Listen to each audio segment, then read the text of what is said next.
Welcome to LOA Today.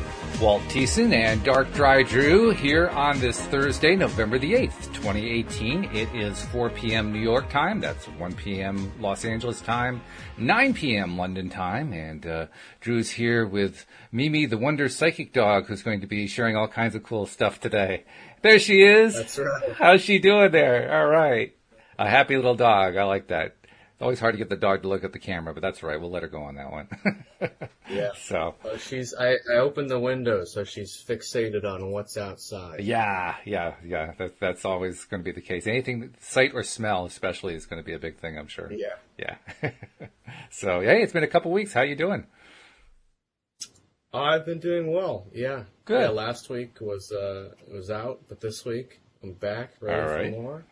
Very good. Had lots of ideas brewing during the duration. So yeah, I like that because we're always looking for new thoughts, new things to add to the program, make things more interesting, more fun, more exciting. So yeah, that's good stuff. Yeah. All right. So you came up with an interesting topic idea today. It's one you actually voiced to me a number of weeks back when we were first having our introductory conversation with each other, getting to know each other, seeing if it was a fit. Because you mentioned that one of your big interests is the fact that so much of processed food, what often passes as American food, is just not terribly healthy, which is true. Most of it is not terribly healthy. And in fact, Joel Elston, who does the morning podcast on Thursdays with me, it's been a while since we've talked about this, but I remember one time he told me a story about a client that he was working with. He's a life coach. He also has a therapeutic background, but he's also a very hands-on kind of a guy. And one of the things that he does is, if he thinks it's warranted, he will actually take his client out into the world and do some certain thing with them. Well, he had this one client that was a family of very, very overweight people, severely overweight people. And so as part of the therapy, he decided to take them to the supermarket. And I love what he said to them. He said, okay, we've walked into the supermarket. Now, you can buy anything that's on the outside wall. That's all you can buy. You're not allowed to buy anything in the middle. And I thought that kind of summarized it pretty well. Yeah, that's kind of what I've been shifting to. And sort of what I was realizing was that a lot of what I thought was healthy really isn't when you start to look at it. Mm-hmm. And it's because it seems that sort of the common perception is that, if you don't eat well, you'll be overweight. But what I was realizing in the past few months really is all of the other effects that kind of are subtly in there, like the mood changes and things like that. That's sort of so I cut out, like I was saying in the other one, I cut out sugar and caffeine, and having withdrawals from that. If you're having withdrawals from something, then it kind of says a bit.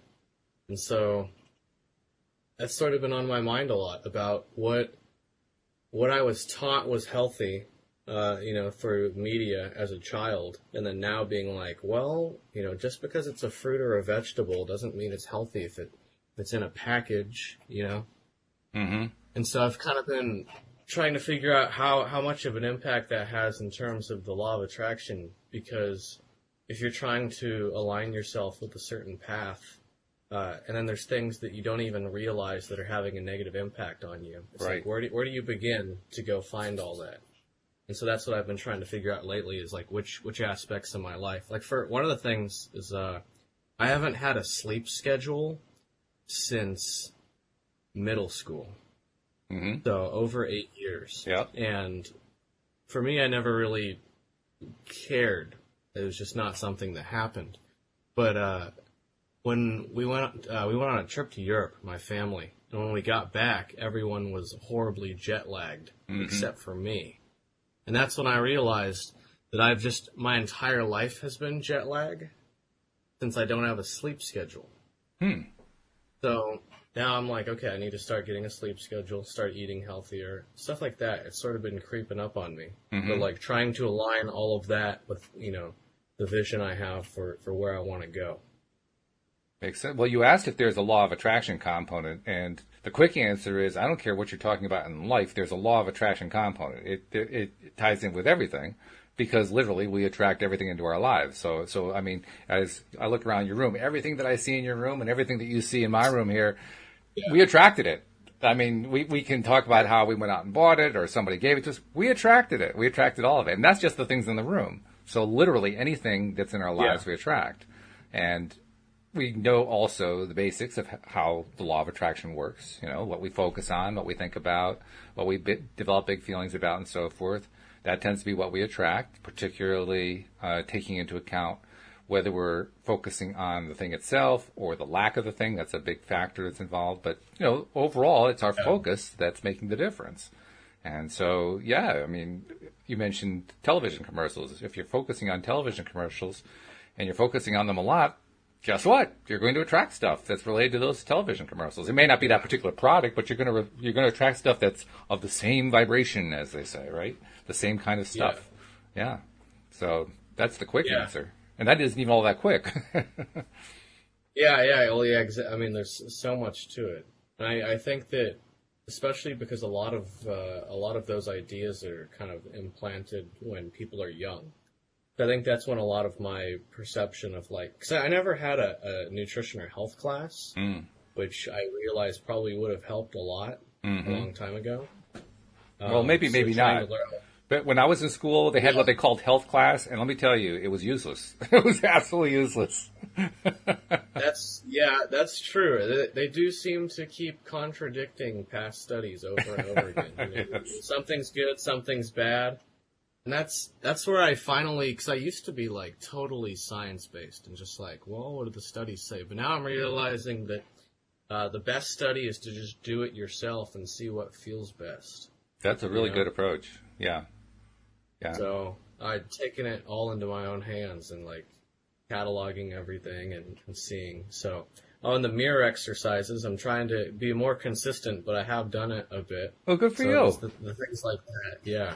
Just trying to, all the small steps are what really seem to be important in the long run. They are. The everyday things. In fact, again, talking with Joel this morning, one of the things that Joel and I were kind of harping on is not only having the small step exercises, but doing them frequently, because the frequency really makes a difference. I mean, there was a time, when I first started with Law of Attraction back in 2007, at that point, if I could do one process for 1 minute, that was a victory, because that's how far I had to go, how much work I had to do. Yeah. Today, I'm doing daily processes, but I'm realizing that there are some of them I need to be doing throughout the day. It isn't enough. You mentioned mirror exercises. Yeah. I'm doing mirror and the other equivalents of it, and I'm trying to do them regularly throughout the day. I mean, today I had to go out. I didn't have to go out to take a walk. I wanted to take a walk because that's one of my high points of the day. But I also had to go out and run a couple of errands and so forth. And during all of that, I'm spending my time focusing on the equivalent of mirror exercises or affirmations or, focusing on what it is I want to attract and so forth. And I'm realizing that the more that I do that, the better I get at doing what Neville Goddard calls hardening the idea. Because you start off with this kind of a nebulous feeling or thought, something that you're trying to attract. Yeah. But it's nebulous. It's just, you got a little tiny bit of a framework to it and maybe some idea of what it feels like. Over time, if you keep working with it and keep playing and trying it and, refining it and do it again and so forth, you start turning it into a more coherent, cohesive whole. And that's the hardening aspect. That's where you're turning it into reality. So for me, I think it's mainly about how quickly you want stuff to happen. But the more that you put into getting yourself into that focused mindset of focusing on what you want, the quicker stuff happens because you harden it faster. You make it real faster. That's what I'm noticing lately. I like that. Yeah, I guess that's the next step, because I've had not all of the good habits are easy to make stick. Tell me about it. Yeah. It always seems to come down to for instance, when I was at the dentist 2 years ago, they're like, "Do you floss?" I'm like, "No, I brush my teeth and that's it." And they're like, "Well, all of your back teeth, in sci-fi movies when they're like, Captain, shields are down 50%. They're like, that's your teeth." And I'm like, "What do you mean?" And they're like, "If you don't floss, all of your back teeth are going to have cavities."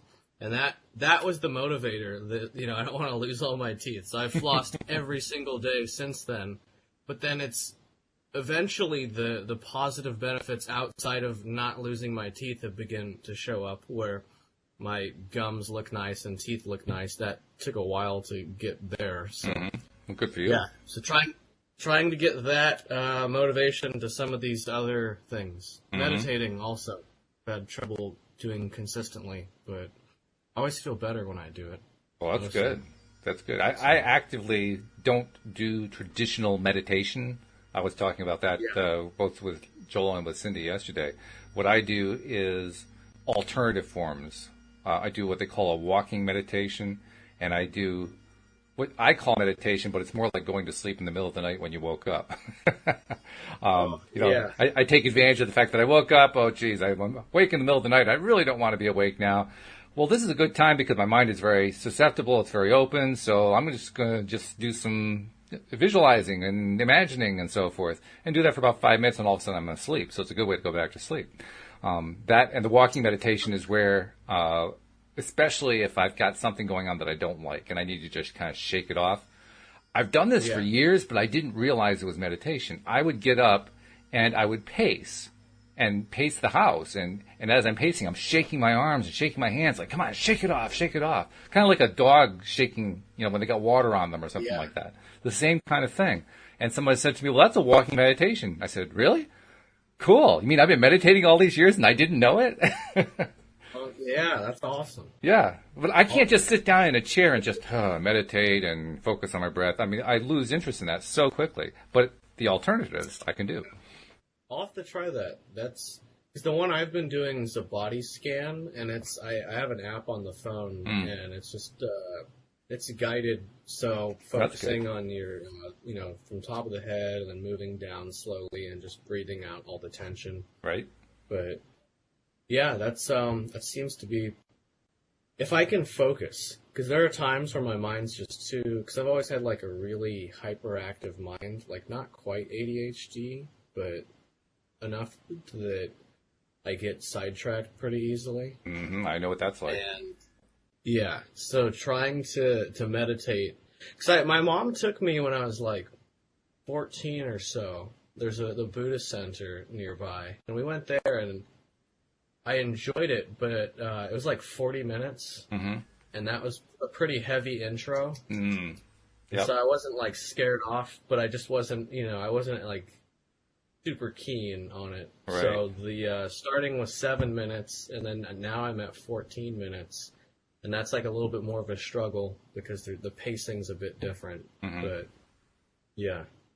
By the way, you made me think, and I want to mention this to our listeners as well. About a week ago, Cindy Chavez led us in a guided meditation that you can pick up on the podcast. Just go look back about 11, 12 shows back, 13 shows back, and you'll find the guided meditation that she had us do. It was about a 20-minute meditation. And it was so effective that my wife was listening to it while she was doing something else. I don't remember what she was doing.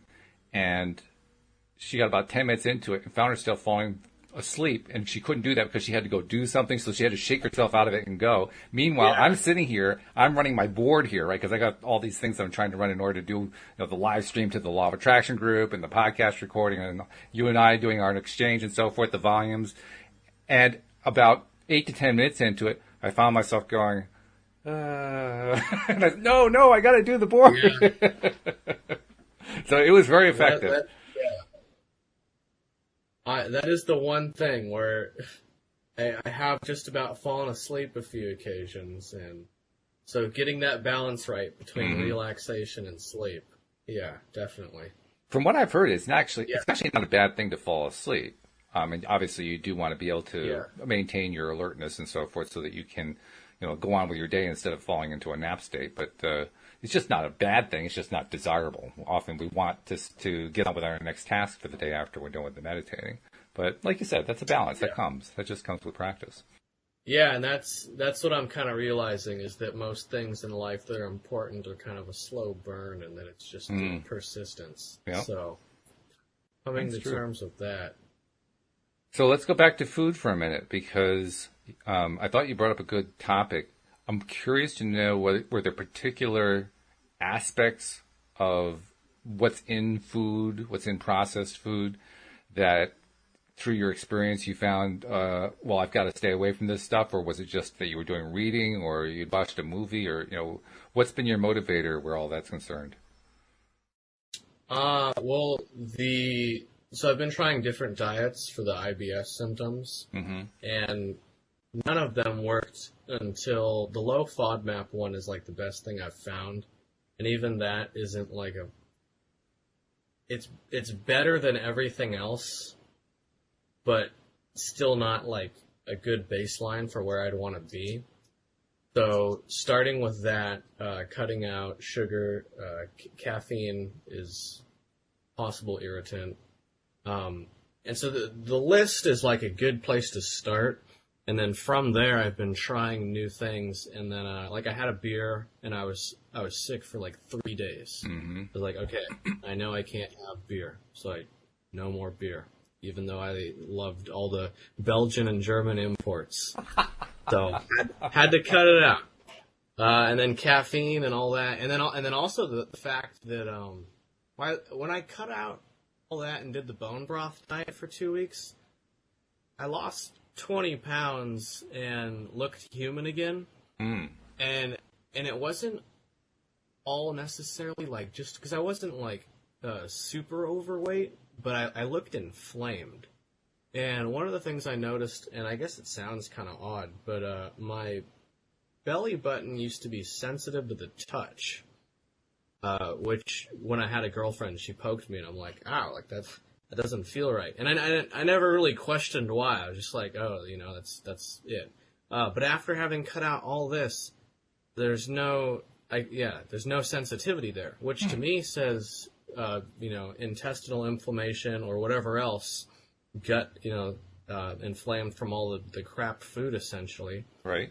So that was like one of the first things that really resonated, where I'm like, okay, even though this diet is kind of a hellish nightmare in the beginning with the withdrawals and like I can't really eat out at most restaurants because I can't do garlic and onion, which seems to literally be in like all of the meat. Because even if you eat out nowadays, a lot of the meat and stuff's prepackaged. Because I went to Chili's. Right. And I was like, oh, can I just get, like, the plain chicken? And they're all, it comes pre-packaged, pre-marinated.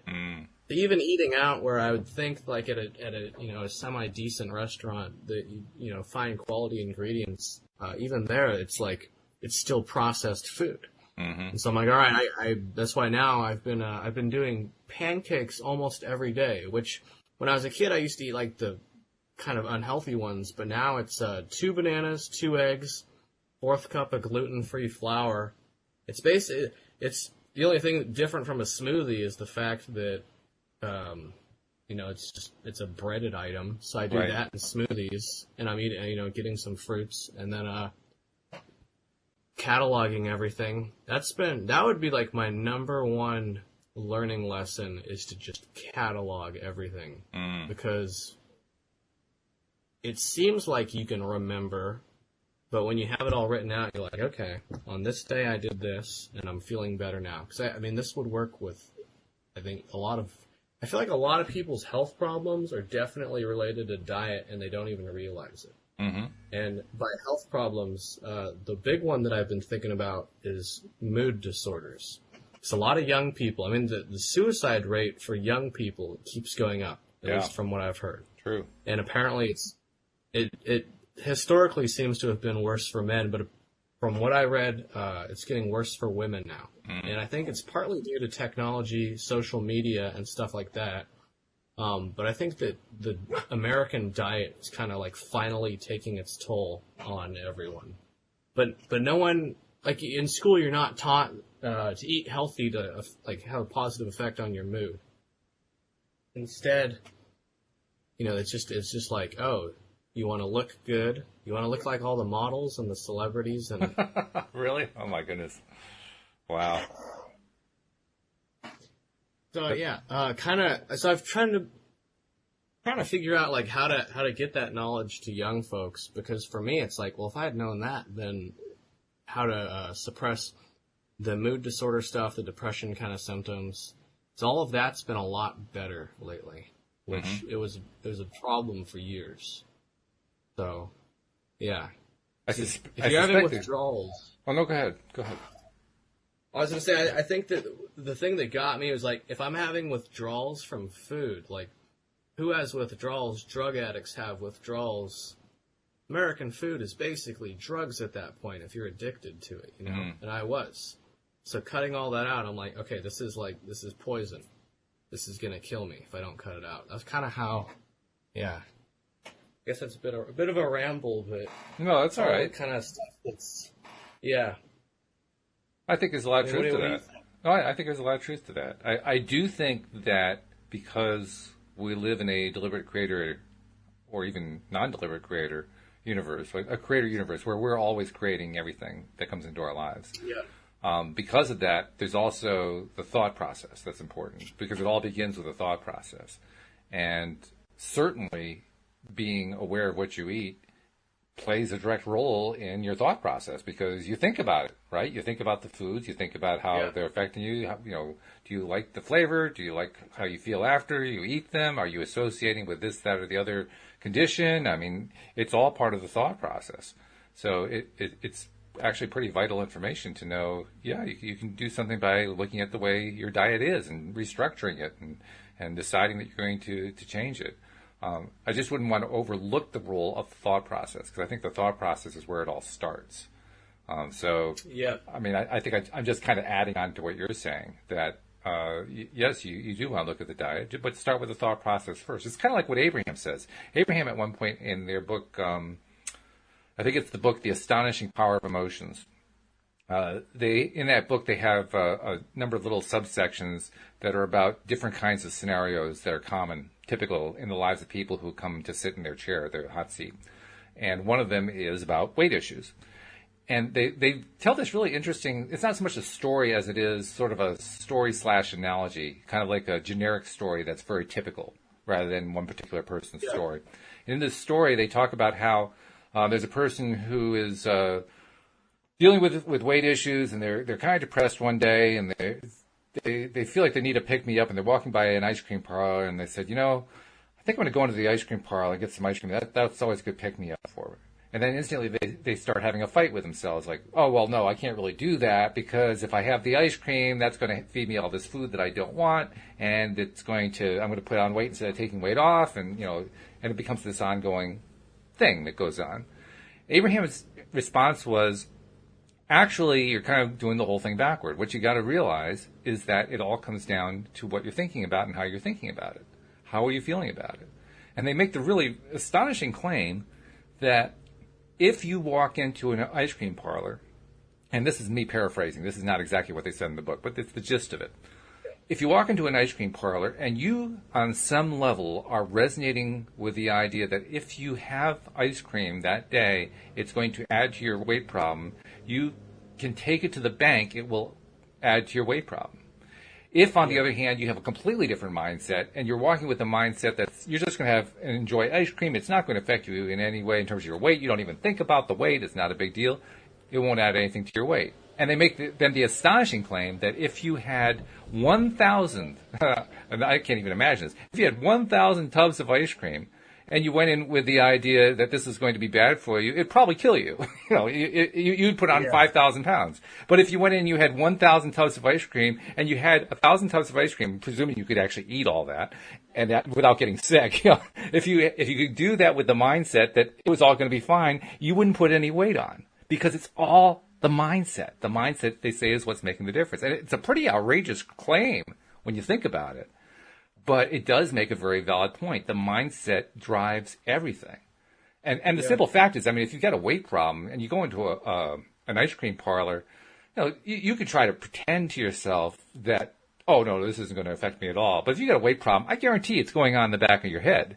It's just, I mean, you haven't turned that off yet. Otherwise, you wouldn't still have a weight problem, right?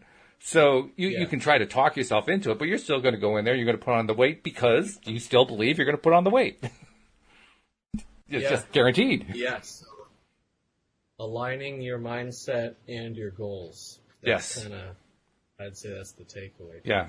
And I think you also have to do it in what is true to your own alignment. You have to recognize where you're coming from.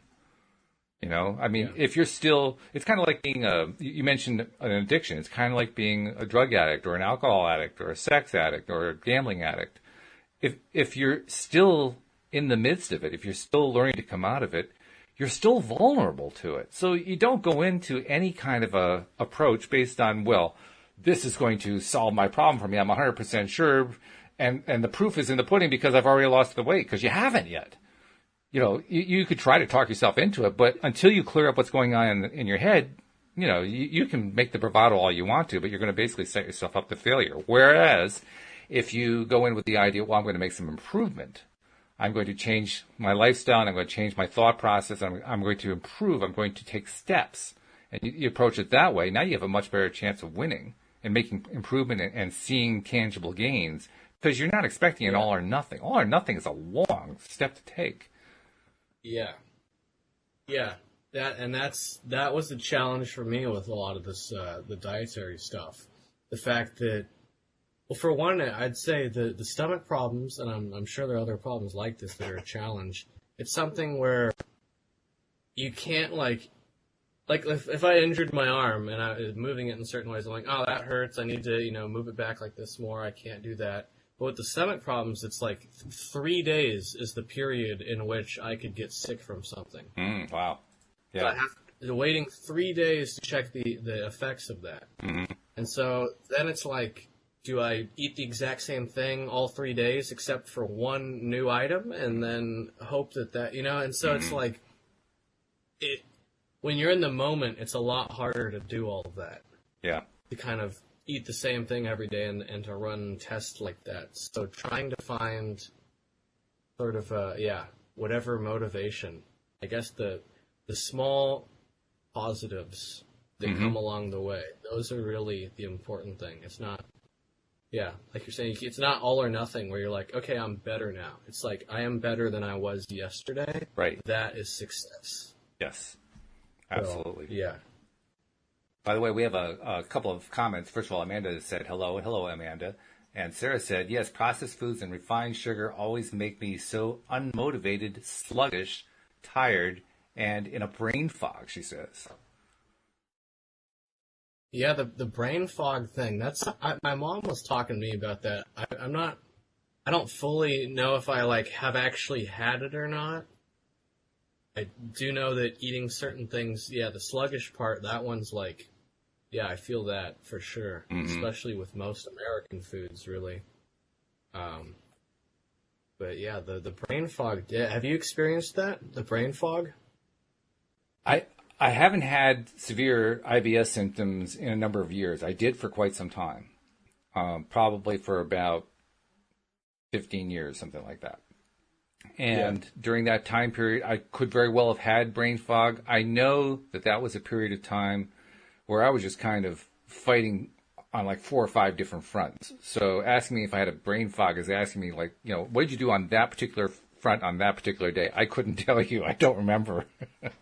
Yeah, that is pretty much what I told my mom. I'm like, well, I mean, could I not focus a lot of the time? Yeah, but was that due to the stomach problems? Was it due to the relationship problems? Was it due to living with 2 sociopaths at the time? Was it which essentially it's like the answer is all of these things are troubling you. Right. And you want to minimize all of them and eventually, get rid of the bad stuff and align yourself with the good stuff, find your vision.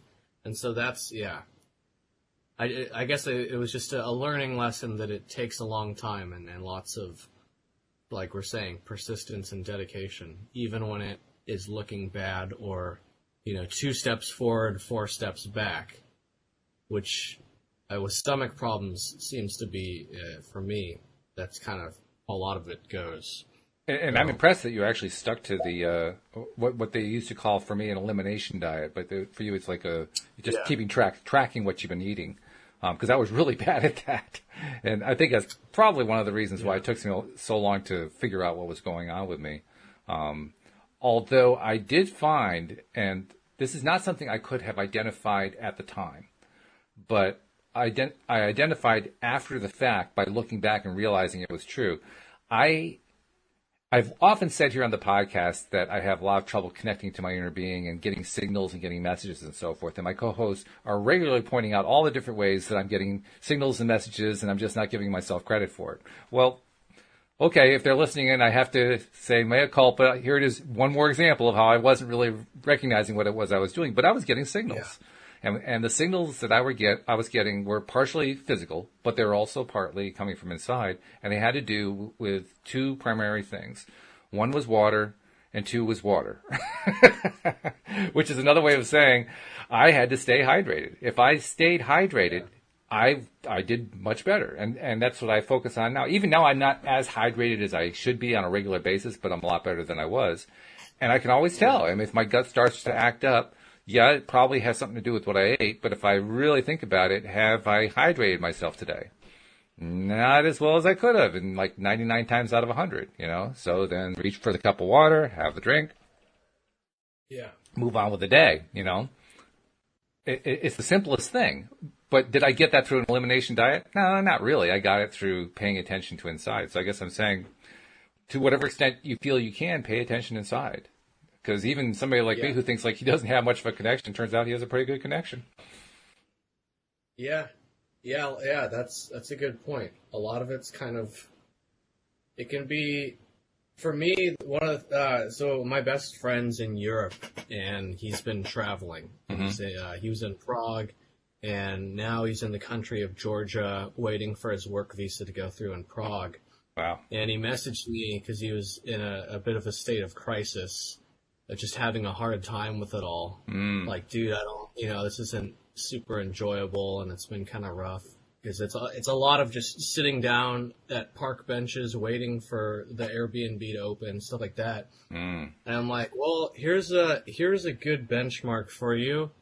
Back home, for instance, one of our friends is just sitting around doing nothing, not working, just living off an inheritance for years.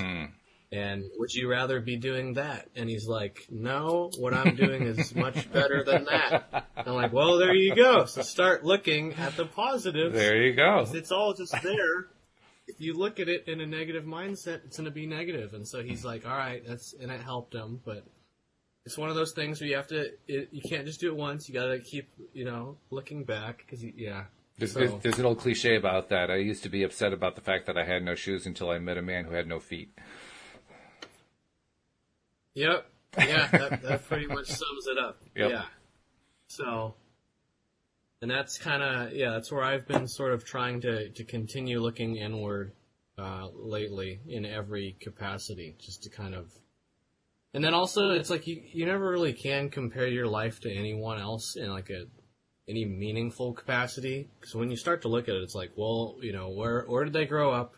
What was their childhood, their background, all of that? Yep. What about, because if we're talking years and years of someone's life, everything makes tomorrow.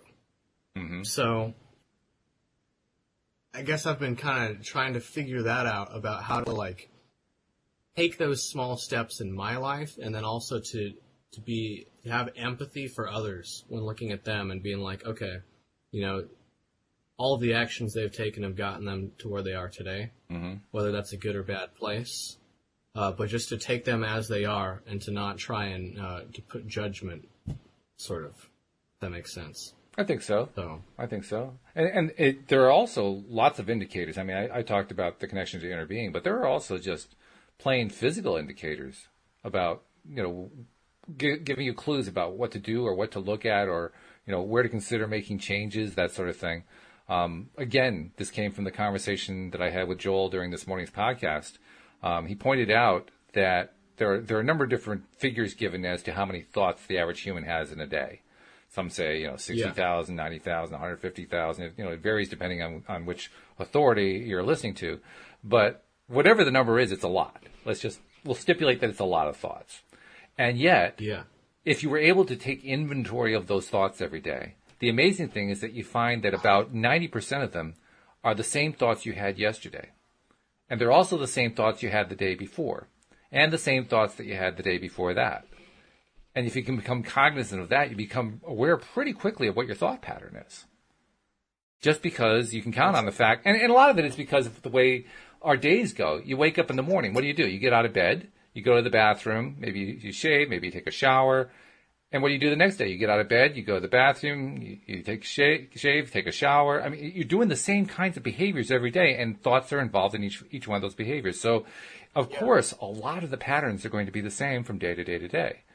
But it does mean that you can kind of look at what's your pattern every day. Where do you spend your attention? Where do you focus most of your time most of the day? And you can actually identify by doing that, how are you focusing your thoughts? After a while, you become pretty aware that, wow, I focus my thoughts pretty consistently around direction X. And it turns out that direction X is not where I wanted to go. I wanted to go in direction Y. Well, okay, now I see the pattern. Now I can do something about it because I know what the pattern is. Now, of course, it means I have to start rewriting my mind a little bit. I have to start rewriting my, changing my behavior. But nevertheless, I know where to go. I'll try and start cataloging my thoughts a bit more. Mm-hmm. That's an interesting idea. I like that. Yeah, I think it's more about awareness, mindfulness, as they call it, right? Yeah. Just being aware of what you're focusing on. How do you spend your day? A good way to do that, this is something Louise and I like to do. At night, before we go to sleep, we'll often ask each other, so name 3 good things that happened today. Which, of course, is a good way to reproduce positive experiences and play those in your mind and get that kind of programmed in. But it also forces you to go back and replay portions of your day. And what often happens is, especially if there were things that did not go well that day, our tendency at the end of the day is to say we had a bad day because X happened, forgetting that A, B, and C also happened and they were good.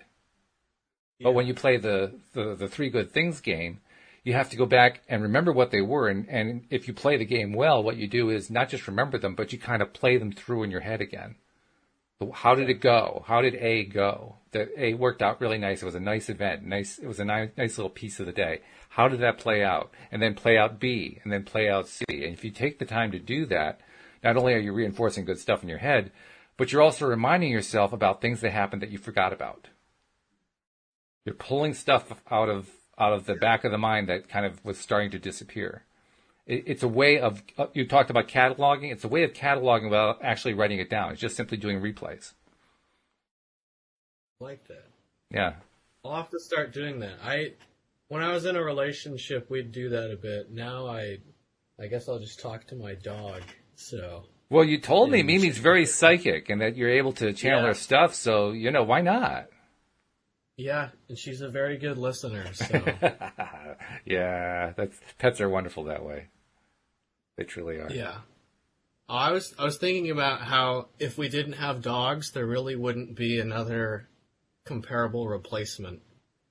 There's no substitute for dogs. The way that they are emotionally. Because cats are cool, but they're a lot different emotionally from dogs. Well, you're talking to a cat person. You realize that? I think you'd mentioned. That's why I was thinking about it, because you have cat people and dog people, and it's kind of a different. It's like my best friend's a cat person. I'm like, what do you mean? He's like, I don't like dogs. They're too touchy and excited and stuff. And for me, it's like, well, that's what I need to balance out the depression and all of that, So. Oh, I like dogs. I just don't want to walk dogs. That's my only thing. I don't have to walk cats. They go take care of themselves. But except for that, I like dogs. I think dogs are great. And the one thing about all pets is that they are so good at giving unconditional love under any circumstance. Yeah. And like you say, there can be times where you really need to have that attachment. You need to have that connection. And to know that you can always count on your pet to give you that unconditional love, that unconditional response. It's not, it's not like I'm going to hold you hostage for it. I will give you the licks if you'll give me some food. No, it's just unconditional. Jump up. Hey, I can hardly wait to see you again. Yeah. Right? Yeah, exactly. And that's very valuable. Yes. So I've been appreciating the value of that. Yeah. I mean, I actually have a cat. We have 2 cats, but one of them is named Joy, and he's a he. And Joy has an amazing, I guess it's a talent.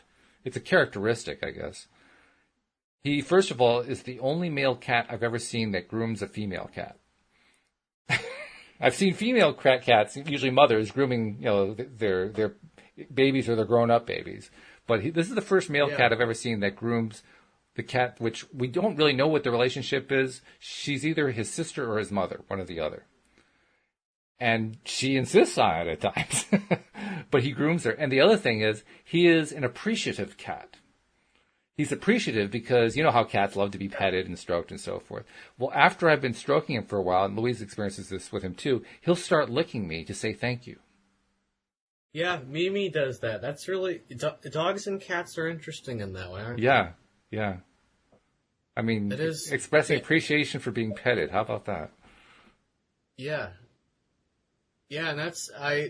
Because she used to be a lot more high energy and rambunctious when she was younger, and now she's kind of like the chill, relaxed elder. Right. So when I feed her or let her in, she'll walk in, lick my foot as a thank you, and then move on. So, yeah.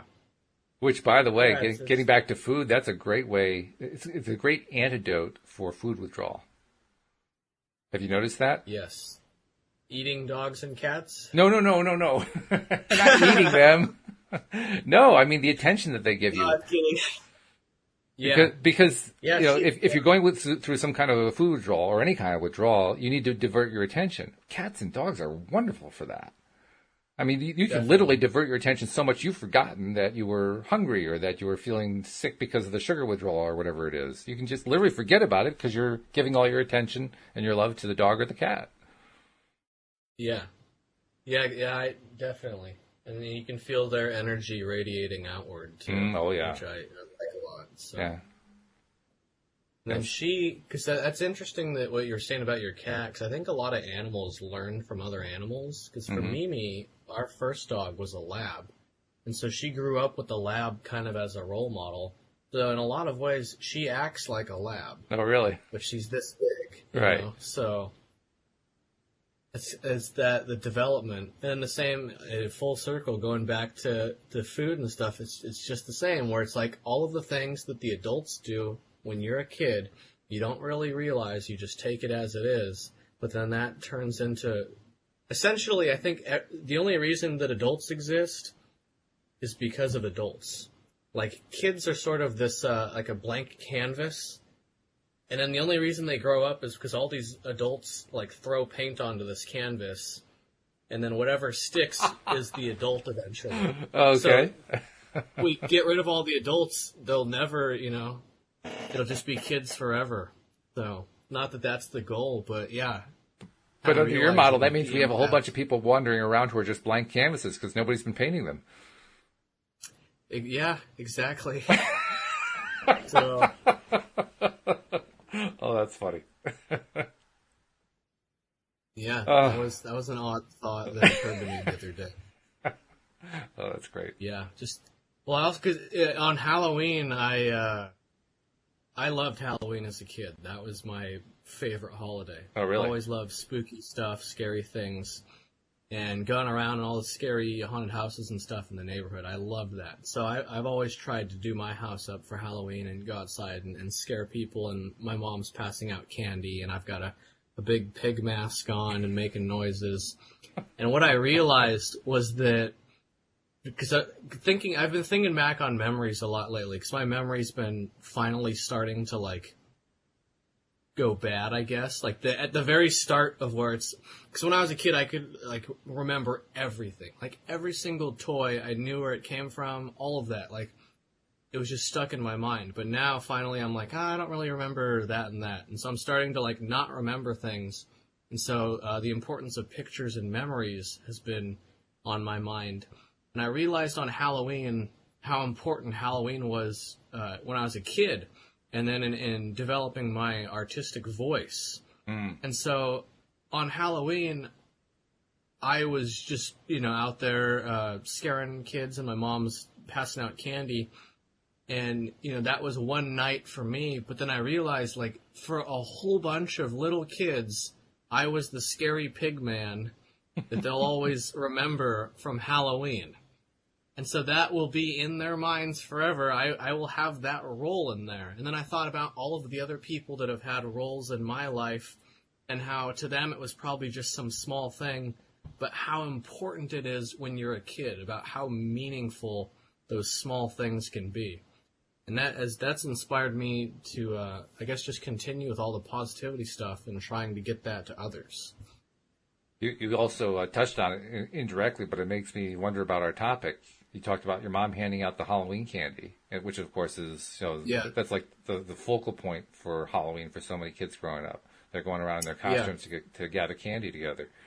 I wonder, how do we take that into account? How do we quantify that, or how do we calculate that into the overall calculus of what's happening with the diet here in America, or even around the world, but especially here in America?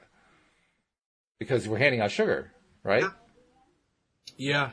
I think that, because I knew some parents that like wouldn't let their kids eat candy when I was a kid. Like my friends, they're like, oh yeah, I can only have like one piece or whatever. There was some like monitoring, but for a lot of people that there was one, the one that kind of summed up the whole American vibe for me. There was one lady that came up, because we have like stairs to our yard, and she like came up there with her daughter, and we were like, here you go, here's some candy. And she's like, what? I walked all this way and you won't even give me 2 pieces of candy? And she's like, morbidly obese. And I'm like, really? We're trying to do you a service here. Like, so I get that about the sort of negative aspect. I think that for like it being just one day a year, it wouldn't have too big of an impact. I think it's the more like, because most kids now, I don't think watch commercials as much. Well, most kids don't watch television as much. I mean, they're on the internet. They're doing social media and doing games, video games, and stuff like that. Yeah, and the ads, you can skip most of the ads nowadays. So when I was a kid, it was like Trix and the Tiger cereal. It was all cereal. That's what I remember. All the cereal Frosted ads. Flakes. Yeah, Frosted Flakes, all of that. And so God, they always made it kind of fun. I really hated that stuff. I tried it one time. Like, how could you possibly eat this? It's like, might just eat out of a sugar bowl. That's what it tasted like. Yeah. And that, well, for kids, it's like, the commercial kind of paints this picture that it's going to be great. And then it's like you actually try it. And it, like you're saying, it literally is basically just sugar, which at that point is basically just drugs, because you're just filling the kid with sugar. I definitely had a sugar addiction. I think I mentioned it in one of the other ones, that when I was freshman in college, I was doing like 5 sodas a day. And at the time, I'm like, wow, I look the exact same, so clearly I can handle this. Of course, my horribly depressed, the stomach problems were really bad, but they'd been bad even when I was eating healthy things. So I was kind of nihilistic then. It was like, well, if all of this makes me sick, I'll just do whatever. Yeah. But then eventually being like, all right, let's stop, and the elimination diet, and the mindfulness from meditating to kind of really be like, okay, how do I really feel? Yep. Yeah. The sugar thing is a tricky monster. It truly is. Yeah. Because it's everywhere. It's in so many different foods. I mean, there are. I continue to be amazed at how many different processed foods sugar gets put into. I mean, I think I'd probably be better off trying to itemize the foods that it's not in, because it'd be a shorter job to do that, because it's literally in everything, And then, even in meat. I mean, you mentioned soda. Well, actually, soda was easy for me to get rid of. I mean, literally, it was simple as can be. Now, it was when I became an adult, but I had a car, and I was fairly young, and you know how it is when you're young, you tend to have cars that don't last very long. Well, I had a car that didn't last very long, and the engine cracked. And when it cracked, I was able to drive it for a little bit, but I had to pour lots of fluid in and so forth. And in the process of doing that, I remember the battery died one time. And I had, fortunately, I was near where our mechanic was, so the mechanic looked at it and he says, well, look at all the corrosion on the battery terminals. I said, oh, yeah. Is there anything you can do to get rid of that? He says, oh, yeah, sure. I went over to the Coke machine, pulled out a Coke, opened it up, poured it on the battery terminals, and all the corrosion went away. And I said, what? And he says, oh, yeah. And he described how it has, I forget what the acid is. There's an acid in Coke that wipes it all away. He says, can you imagine you're putting that into your stomach? I haven't had a Coke since then. That was enough for me. Yeah. That's, yeah. I have not had. I That's a don't ever solid. drink soda, ever, ever, ever, because of that one I experience. tried it. Yeah, I mean, it is. The other day I had it for the first time in 6 weeks we were at a restaurant with some of my mom's friends, and I'm like, we had been wine tasting, and I'd never done that before, and I'm like much lighter now than I was a few months ago, Mm-hmm.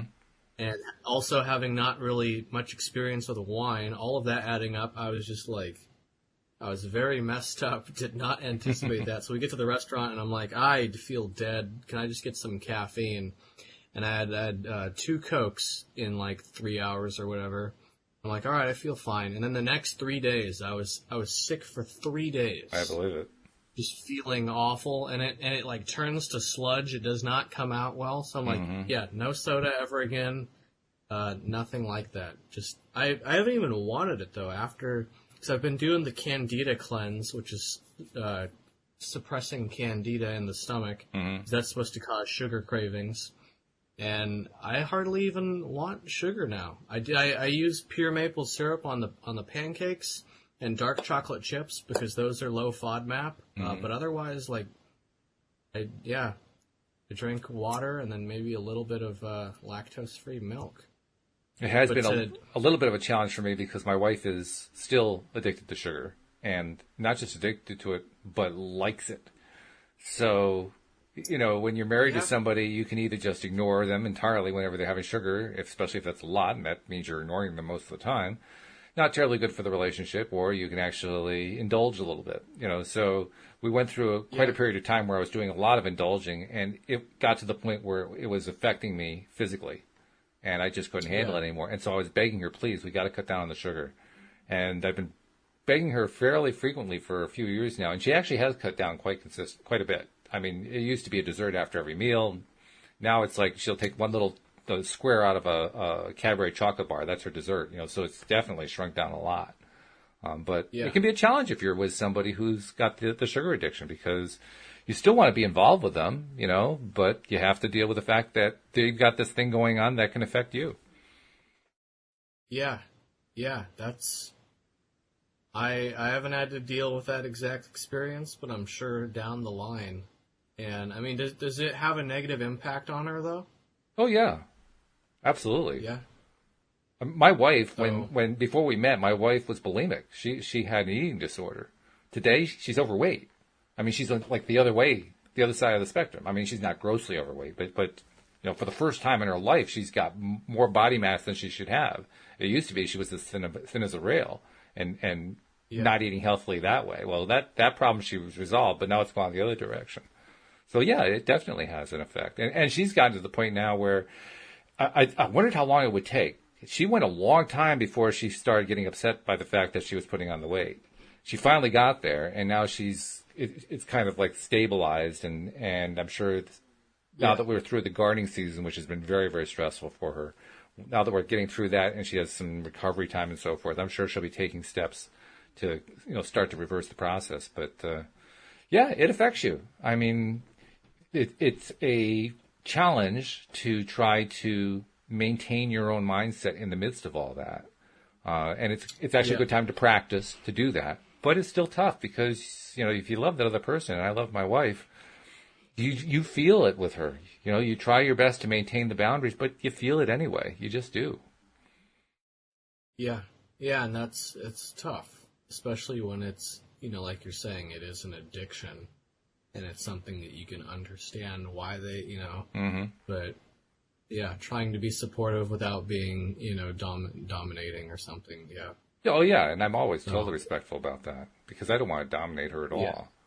If anything, I'm probably too gentle. I'm probably too accommodating, maybe a little bit of an enabler at times. So I probably need to firm up that boundary just a little bit. But yeah. Mainly, though, it's about me in terms of me taking care of me, because no matter what she's got going on, I can be concerned about her, I can love her, I can hope for better things for her, but I still have to maintain my own boundary. I am responsible for what I'm putting into my mouth. Even if she's preparing the food, I'm still responsible for what I'm putting into my mouth. And that's really what I'm trying to constantly learn more and more to be good at, to just accept responsibility for. She may be having that apple cobbler for dessert, but that doesn't mean I have to have it. I can say, no, thank you. Yeah. And I can be good with that. I can be okay with that. Yeah. And she'll totally respect it. It's not. Yeah, well, it's not always easy though if you're out with other people. The example that I always tell people, and this is kind of when I was a resident advisor in the dorms during college, during our training, we had a sensitivity training day, and they had catered food, and I couldn't eat any of the catered food. So here we were at a sensitivity training where they had no sensitivity to the problems I'm going through. And I'm like, I really don't respect any of you after this. This is just a bunch of pretentious crap. Like, you don't actually care about everyone. It's just certain groups. Yeah, so that was kind of the benchmark for me of like, all right. Oh, and then what was even worse was then everyone asks like, well, wait, so what can't you eat? What can you eat? And it's like, I don't like talking about this. But it was basically 2 weeks of everyone talking about food, about me having to explain what I can't have, and then not eating the stuff that they catered. And so I'm like, all right. And that kind of prepared me for the rest of that's why I guess that would be, because I thought about designing some sort of program to help youth with like invisible disabilities, just because a lot of it is like, it's the slow burn of having to go through it every day, but it's also just the annoyance of having to deal with other people in that, and trying to kind of like find a way to be at peace with what you're going through, so that when other people do ask, and it's like, oh, why are you like that? It's not, it's not hurtful anymore. You can then approach it from an educational side where you're like, this is what I'm going through. Sometimes you don't notice when people have it. Some people it's obvious. That guy's missing his leg. But for them, it's like they've got something going on inside of them that you can't see. So the fact that a whole team of professional coordinators at UC Davis didn't, they couldn't think about that one. I'm like, all right, the world still needs lots of help. So I'll stick around just to help out at the very least. Well, good for you. I'm glad that you stuck around and decided to hang out. That's a good thing. We're appreciative that you're with us. That makes me happy. And I do want to take a moment, because we're running out of time. I want to take a moment and remind people who are not yet subscribers to the podcast. Please do become subscribers. I mean, this conversation that Drew and I are having is different, of course, from all the others, because they're all different, but it's representative because we touch on the topics related to the law of attraction that you don't find too many other law of attraction podcasts doing. Most of them are teaching podcasts, teaching you how to make it work and so forth, and that's fine. That has its place. But we go in a different direction. We go into life, and you don't want to miss any of the life episodes that we're doing. So become a subscriber. Most people know how to do it, but if you don't know how, we've got links in the descriptions, most of the places where this will show up. And there's also links on the homepage at loatoday.net. I've actually simplified the homepage so that it basically has three things. There's a link for Android users, there's a link for iPad and iPhone users, and there's a link to the main homepage. That's about as simple as I know how to make it. You click the right link for your device, and you're subscribed. And then for all of our subscribers, new and existing long-term subscribers, please keep posting out on social media that you're listening to LOAtoday.net. It is making a difference, and through the laws of social media and the law of attraction, more and more people find out how to get their daily dose of happy. And those are our two promos for the day. So this has been good. Hey, you want to tell us anything? Are you doing anything professionally, or is that kind of on hiatus right now? I mean, I want to give you a chance to do a little self-promo. Right now I'm working on a few screenplays, sort of not writing comedy as much, but if people do like dark and dry humor, they can find me on YouTube and Instagram at Dark Dry Drew. It really is like the darkest humor, though, so it's nothing you got to be ready like for what it. You heard today. Yeah, pitch black. Yeah, Drew's on his good behavior when he's here, which we appreciate. But you got to be ready for it. That's right. So, yep. So good. All right. Well, this has been great. We'll continue this discussion next week. You also had another topic for us to talk about next week. You want to give a little preview on that? Do you remember what you said? Which one was it? I have a bunch written down. I don't even remember which one I told you. Oh, that's all right. Well, when we were texting earlier, we talked about doing the food topic, but you also, just in general, said you've been examining beliefs versus reality. and how we don't realize when things are getting in the way. So, I mean, this may be like an extension of the food topic, but I was thinking that's where we're going next week, right? Yeah, well, that sounds great. Yeah. All right. So that's where we'll go. We hope that they'll all join us. I'll see you in a week, Drew. And we'll hope that you'll all join us next time here on LOA Today. Goodbye, everybody.